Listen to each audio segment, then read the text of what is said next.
Hey gang, probably the best thing to happen to the trans community in the last, oh, ever was the internet. Before the internet, we had to look for support on the sly, couldn't give ourselves away. We had to be careful who we talked to. Every once in a while, we'd find some information, maybe in an adult bookstore or something like that, someplace like that. Or I remember, I think I was 20 years old, and I heard a radio show. There was a radio show in Chicago called Sex Talk. And it was a talk show, and obviously you know what they were talking about. And it was a lady, and I think she was a doctor, and she was trying to, break down barriers, stigmas, and taboos and things like that. Well, one of her shows, she had a cross-dresser, a member of the Society for the Second Self, Tri-S, in the Chicago chapter that they had their Chicago sorority.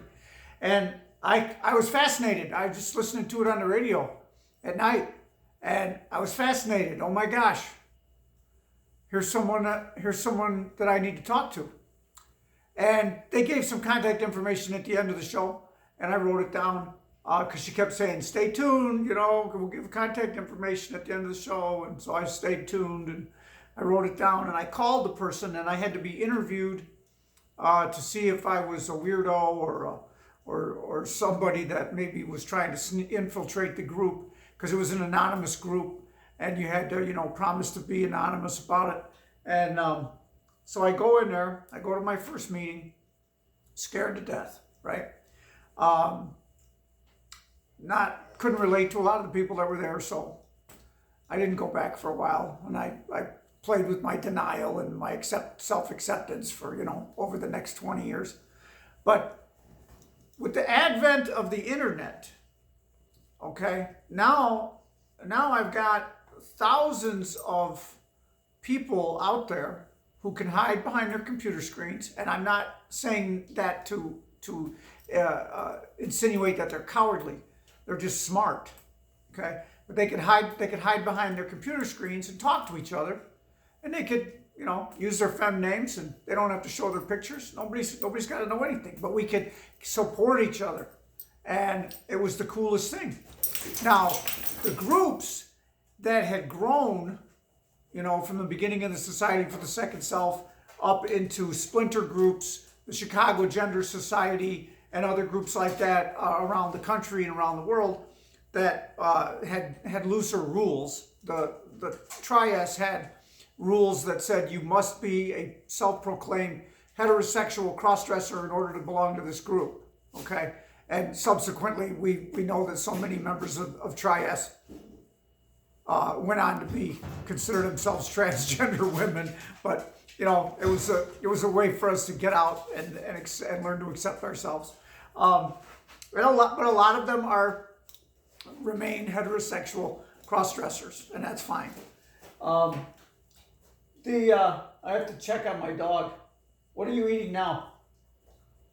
Okay, I have to make sure my dog hasn't taken another one of my wallets. He stole my wallet yesterday.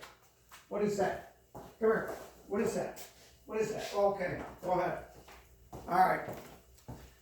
It's just a piece of firewood. All right. Fiber or whatever, roughage, I guess. The internet allowed younger people who are so adept on the internet compared to people like me to get out and get out virtually and find other people that they can relate to and get support from. Now, the best thing that's ever happened to the trans community was the internet. Okay, one of the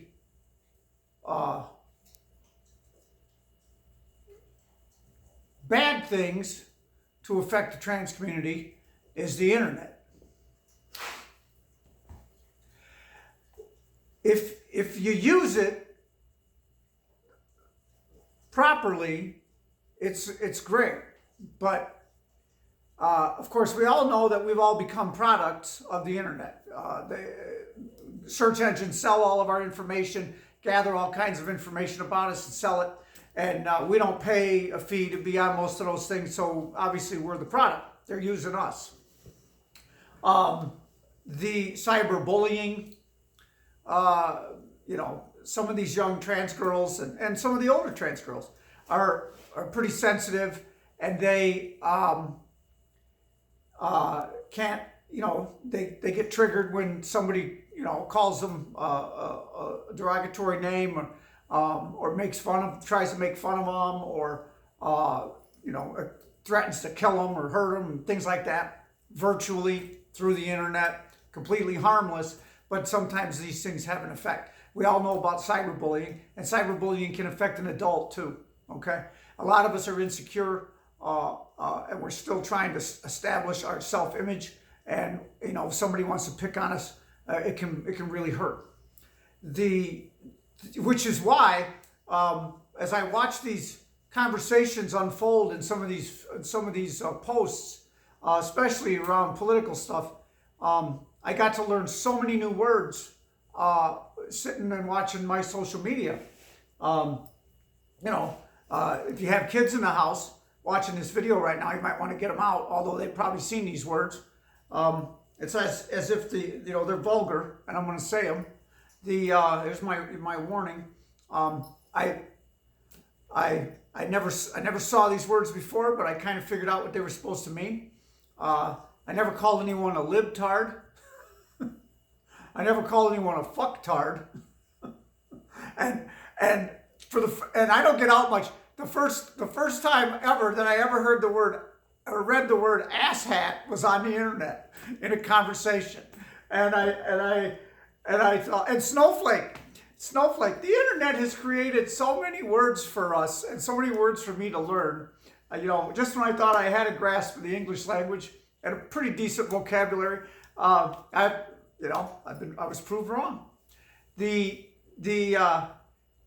Calling somebody a fucktard or a libtard or a Nazi or an asshat in a political conversation it just blows my mind. I just sit there and I scroll and I go, I'm not getting into this.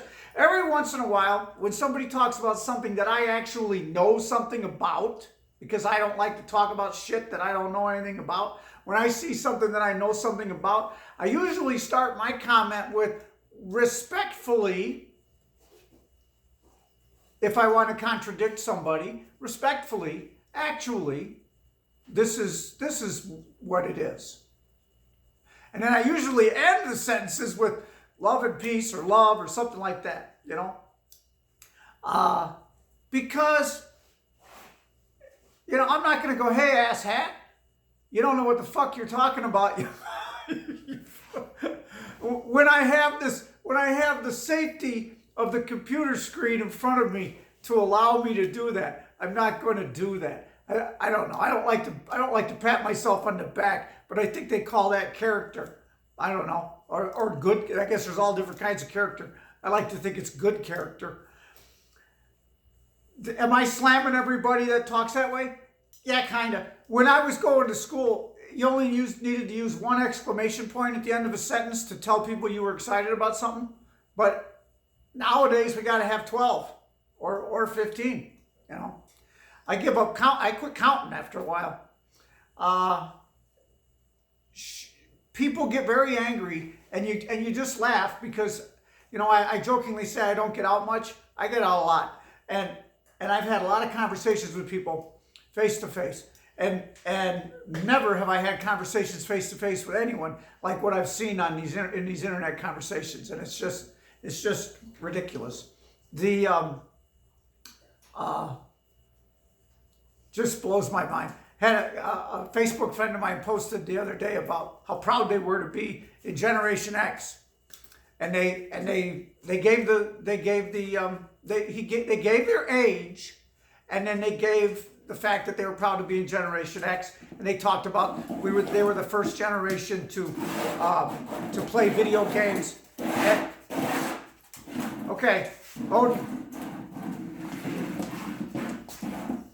You know, you're as bad as Timber. You're as bad as Timber for getting attention. Okay, get up here. Just come up here. I don't want you making noise. They were the first generation to play video games and the last generation to, I think it was make tapes on cassette tapes. Okay, record things on cassette tapes. And stuff like that. And some of the milestones that happened in history. So okay, do I give a shit if they missed it by a year, their generation? No, I don't care. I don't care. I'm just going to go with what they said. Because they were talking about themselves and what they've experienced in their lives, right? Well, right away, first comment, you know what? You're not the right age for Generation X. You're a baby boomer. And the person that posted it said, no, you know, I looked it up before I made the post, and I'm Generation X, you know, respectfully. And he was nice. Then it degraded into, well, if you're going to get your feelings hurt over somebody pointing out that you're wrong, you know, and it ended with the person the initial person that made the post just putting the other person in their place, which I thought was hysterical. And you know, he didn't swear, but the word snowflake came into play, and I just thought I think I commented to. I liked what he said, and I wrote R-O-T. I'm learning all this stuff now. Rolling on the floor laughing. R-O-T-F-L. And because he really slammed this other person. Now, you know, I'm sure the other person's a great person, but come on. Holy crap. The person was either born in 1967 or 65 or 68. Who gives a shit? It was a cool post about all the things they remember from in their childhood and in their life that they were a part of. Just leave it at that, for crying out loud. That's my funny story. Now here's my sad story. Okay, last week I was scrolling through a group, a transgender group on Facebook, and someone said, I was very sad, and I'm pretty sure they were a younger trans girl. Very sad. Their post was, I can't transition, I can't afford it, or, you know, my family's not supporting me, I don't have what it takes to transition, and I'm so sad that I don't want to be fake. I don't want to be fake, because I can't transition. And it broke my heart when I heard that. And you know where that person got the impression that they were going to be fake, because they couldn't transition and change their name and live full-time as a woman? From the internet. From some troll, some gatekeeper. Maybe their peers. Okay? I don't know. But it was very sad. And I commented, dear, there's nothing fake about you. You're a real person. That's all we are. We're just people. There's nothing fake about this. This is who I am, and this is who I want all you people to see. You know, do I look differently when I don't wear makeup? Does that make this fake? I think it might make the other thing fake. That's what a lot of trans women say. I'm tired of living a fake life. I need to be my authentic self. Okay? You know, I know a lot of women that when they don't go out or they don't have to go to work, they don't put on makeup and they don't do their hair. And they don't look the same as when they're wearing makeup and they do their hair. They don't. They absolutely don't. And I mean, some people just have great features, and they can get away with it without wearing makeup. Most people don't. That's why we have makeup. That's why they made it. And that's just what I think of myself when I'm not wearing makeup and I don't have this hair and makeup. It's just Rachel without makeup. Rachel's getting dirty. Doesn't need to have makeup on. Doesn't need to have nice shoes on. Doesn't need to have a fancy skirt on. You know, she's getting dirty. And and a lot of people would say that she looks like a man. You know, a lot of people say that she still looks like a man. I'm not going to worry about it. And that's what I try to convey to this young person. Just don't worry about it. You're not fake. There's nothing fake about you. You know, this post that you just made is completely real. It's completely sincere. There's nothing fake about it. You know, suicide, the internet has increased suicide in teens, whether you're trans or not. I mean, we got it bad enough as it is. But with just cisgender teens, the suicide rate has gone up tenfold. Facial feminization surgeries in young women and girls has increased, doubled or tripled, because of all the filters and all the pictures that they see, and how and all of these images of beauty that they try to emulate, that they're trying to emulate, and they feel inadequate because their nose is a little too big in their opinion, or they don't have cheekbones, or their jawline is too square, or something like that. And I'm not talking about trans girls, I'm talking about all girls. And it's just so sad, you know. I mean, nowadays, if you can't post a picture of yourself and use the right filter and all this other crap, and then send it out there and get 150 likes, you feel bad. I don't feel bad. I don't do that. I don't even know how do we get a filter? Can I get a filter and make you look less gray? My good friend, could I get a filter and make him look like he was like Odin again, like he was 6 months old? Huh? Can we do that? Can we get a dog filter? No, he's real. You're real, right? Can I have a kiss? Give me a kiss. No? Give me a kiss. He's real. And he loves me, don't you? No! What do you mean no? Hey guys, you know, try to, you know, I don't like to say you statements, I like to say I statements. So I am going to continue to try to be very respectful when I'm on the internet, when I'm talking to other people. And I am going to think about what I say before I type it, which is the coolest thing. And I am going to support any trans person that asks for it, and I am going to work hard to find these younger girls or older girls that feel bullied or feel inadequate, or that they don't measure up for some reason, and let them know that they do, that they are adequate, that they do measure up, that we're all perfect. You know, I'm not religious, you know, but I think that we're all basically perfect, just different. We're all different, but we all are what we're supposed to be.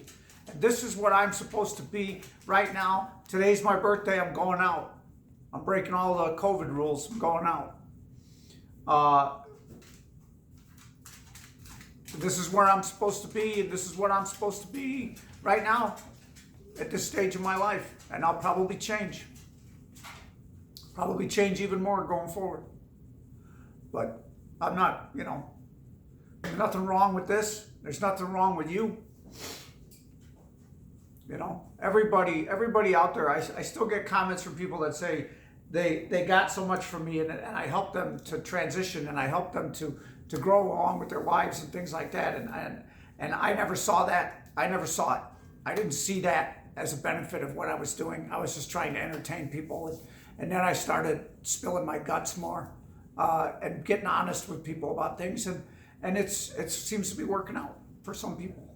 And it's working out for me. Thank you guys all for watching. If you haven't subscribed, don't forget to subscribe. All of my videos aren't this long. You won't have to sit through 19 minutes. But let's all take care of each other, okay? And when we see somebody on Facebook or on the internet somewhere that's upset, let's take a second to think about what we're going to say and let them know that they're okay. Love and peace to all.